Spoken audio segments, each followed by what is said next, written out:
Hello friend. आज हम लोग सीखेंगे मलेरिया साइकिल के बारे में। मलेरिया जो होता है वो फीमेल एनोफ्लीज मॉस्किटो के काटने से होता है। अब जो प्लाज्मोडियम का लाइफ साइकिल होता है ये दो होस्ट में कंप्लीट होता है, पहला तो मॉस्किटो और दूसरा ह्यूमन बॉडी या फिर other vertebrates. Infectious stage of Plasmodium जो होता है उसको बोलते हैं स्पोरोजोआइट। अब साइकिल देखते हैं। ये एक मॉस्किटो है, इसने ह्यूमन बींग्स को काटा, बाइट किया। बाइट करने के बाद इसने अपना जो इन्फेक्शियस स्टेज था स्पोरोजोआइट इसके ब्लड के ल्यूमेन में छोड़ दिया। अब ये ब्लड के ल्यूमेन के सहारे ये लीवर के हेपेटोसाइट सेल में चला गया।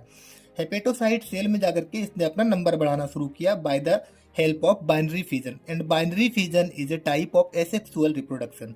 अब स्पोरोजोइट का नंबर यहाँ पर बढ़ना शुरू हुआ तो सेल ब्रस्ट किया। सेल ब्रस्ट करने के बाद ये बाहर आ गया लीवर के सेल से, और इस स्टेज को हम लोग बोले मेरोजोइट। अब मेरोजोइट दो तरीके से काम करेगा। एक तो गैमेटोसाइट बॉडी बनाने के लिए चला आएगा, मेल और फीमेल गैमेटोसाइट बॉडी बनाएगा, और दूसरी तरफ आरबीसी को इन्फेक्ट करेगा।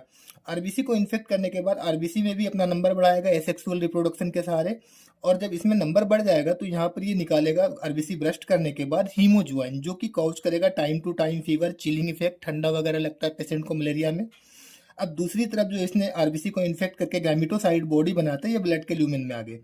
अब अनदर टाइम, अब इसी ह्यूमन बींग को कोई दूसरा मॉस्किटो फीमेल वाला जो काटता है तो ये ब्लड के मील के थ्रू, ये मेल फीमेल बॉडी जो गैमेटोसाइट बॉडी बनी थी ये ब्लड के मील के थ्रू उस मॉस्किटो के इंटेस्टाइन में चला जाता है। और मॉस्किटो का जो इंटेस्टाइन होता है वहां पर जाकर के ये मेल और फीमेल बॉडी दोनों फर्टिलाइज होते हैं, और फर्टिलाइज होने के बाद ये फिर से स्पोरोजोइट बन जाते हैं। अब ये स्पोरोजोइट उस फीमेल के गट वाले हिस्से से उसके सिलेब्री ग्लैंड में जाकर के स्टोर हो जाते हैं, क्योंकि ये स्पोरोजोइट जो होता है, ये स्पोरोजोइट इस साइकिल का मोटाइल स्टेज होता है और यहाँ पर जाकर के सिलेब्री ग्लैंड में स्टोर हो जाते हैं। अब ये साइकिल फिर से कंप्लीट हो गई, फिर से किसी ह्यूमन बींग को काटेगा, इसी ढंग से पूरा साइकिल चलता रहेगा। Thank you.